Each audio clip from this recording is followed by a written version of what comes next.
যিনি একমাত্র চেতনা, সেই গণতন্ত্রের মা, মাদার অফ ডেমোক্রেসি বলে যিনি ইতিমধ্যে জনগণের কাছে খ্যাতি অর্জন করেছেন, তিনি যখন কারাগারে আটক, তখন গণতন্ত্রের দুর্দশার কথা বেশি করে বর্ণনা করার কোনো প্রয়োজন নাই।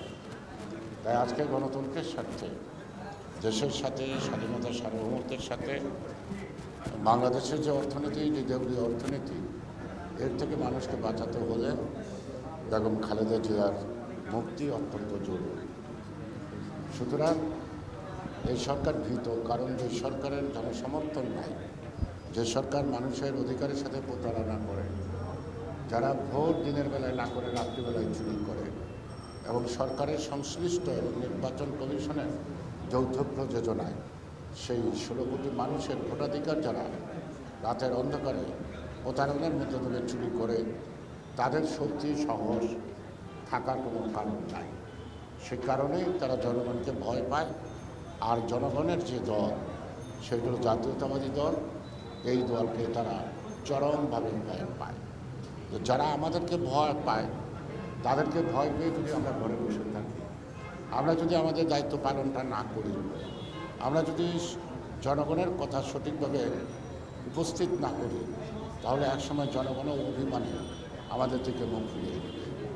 আমি তার অর্থে এই না যে জনগণের সমর্থন এই সরকার কখনো অর্জন করতে সক্ষম হবে, কিন্তু জনগণের দল হিসেবে জনগণের দায়িত্ব পালনে যদি আমরা ব্যর্থ হই, তাহলে জনগণ হতাশ হবে এবং আমাদের আশা ভরসার কোনো জায়গা উপস্থিত থাকবে না।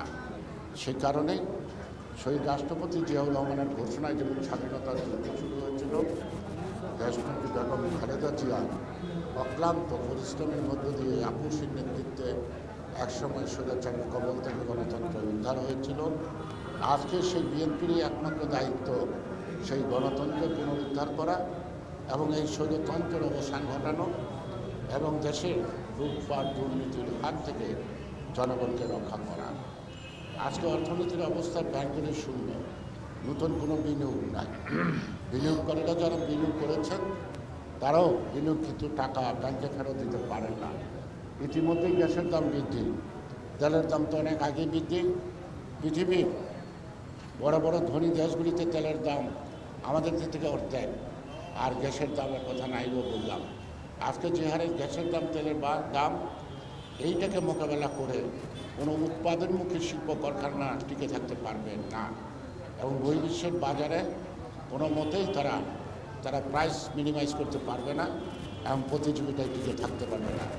স্বাভাবিক কারণে বিদেশি পণ্য আসবে এবং আমদানি নির্ভর দেশ হবে এবং এই যে বড় বড় উচ্চাভিলাষী বড় বড় বাজেটের মধ্য দিয়ে তার সিংহভাগ টাকা লুটপাট আর জনগণের কাছ থেকে আজকে রেভিনিউ, ভ্যাট, ট্যাক্সের নামে অনেকটাই চাঁদাবাজি শুরু করেছে নিয়ম নীতির বাইরে। যদি চট্টগ্রাম পোর্টে যান, তাহলে বহির্গমনের জাহাজও বন্ধ। যারা আজকে জাহাজ নোঙ্গর করছে, মালও খালাস হয় না। তার মানে হলো এই পোর্টের মধ্যে আরেক ধরনের দুর্নীতি, আমদানিকৃত পণ্য ছাড়তে কষ্ট, আবার রপ্তানি করতে কষ্ট। দেশটা আজকে কোন জায়গায় আছে?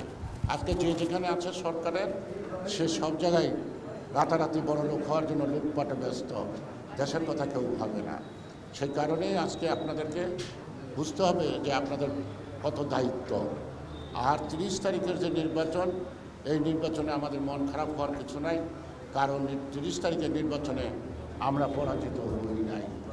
এবং অনেকে বলে বিএনপির দুঃসময়, আমি বলবো বিএনপির দুঃসময় না, আজকে দেশের দুঃসময়, অর্থাৎ জনগণের দুঃসময়। আজকে সারা দেশের মানুষের সাথে প্রতারণা করছে, জনগণও হারে নাই এবং বিএনপিও নির্বাচনে হারে নাই, আর বর্তমান সরকারও জয়লাভ করে নাই। বর্তমান সরকার ভোট ছিনতাইয়ের মধ্য দিয়ে ক্ষমতায় তারা জোর জবরদস্তি আছে।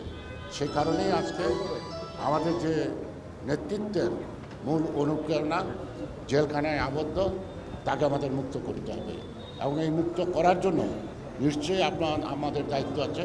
সেই দায়িত্ব পালনে নিশ্চয়ই আমাদেরকে অগ্রণী ভূমিকা পালন করতে হবে। আমরা বিভিন্নজন বিভিন্ন দায়িত্ব নেব, মাঠেও থাকবো না এবং জনসম্মুখেও থাকবো না, ঘরে বসে থাকবো। যারা ঘরে বসে থাকবেন, মামলা মুকদ্দমা জেলখানার ভয় পাওয়াটাই স্বাভাবিক, তাদেরকে বলবো আপনারা স্ব দায়িত্ব স্বেচ্ছায় ছেড়ে দেন। যারা দায়িত্ব পালনে সক্ষম তারাই দায়িত্ব নেবে, তারাই কর্মীদেরকে আজকে সক্রিয় করবে। আমি আশা করব বিএনপির মহাসচিব এটা গুরুত্বের সাথে গ্রহণ করবেন এবং আমাদের ভারপ্রাপ্ত চেয়ারম্যান এবং জনাব তারেক রহমান, যার উপরেই আজকে দলের সব কিছু নির্ভর করে, তার সাথে আলোচনা করে যত দ্রুত সম্ভব প্রয়োজনে নেতৃত্বের রদ বদলের মধ্য দিয়ে সঠিক এবং সক্রিয় নেতৃত্ব জনগণের সামনে উপস্থিত করতে হবে, যার মধ্য দিয়ে জনগণ এবং নেতাকর্মীরা সাহস পাবে এবং যথাযথ আন্দোলন সংগ্রামের মধ্যে দিয়ে নেত্রীর মুক্তি এবং গণতন্ত্রের মুক্তি ত্বরান্বিত করবে এবং বাংলাদেশে স্বৈরতন্ত্রের অবসান ঘটাবে। আবার সবাইকে ধন্যবাদ জানিয়ে আমি আমার বক্তব্য এখানে শেষ করছি। আমরা যেন মনে না করি আজকের অনশন কর্মসূচি মধ্য দিয়েই শেষ। আমি বলবো শেষ নয়, আমাদের যাত্রা শুরু। এই পথ চলবে অনেক দূর, যত দূর যেতে হয় তত দূর যাব, যতক্ষণ পর্যন্ত আমাদের নেত্রীকে মুক্ত আমাদের কাছে না পাবো।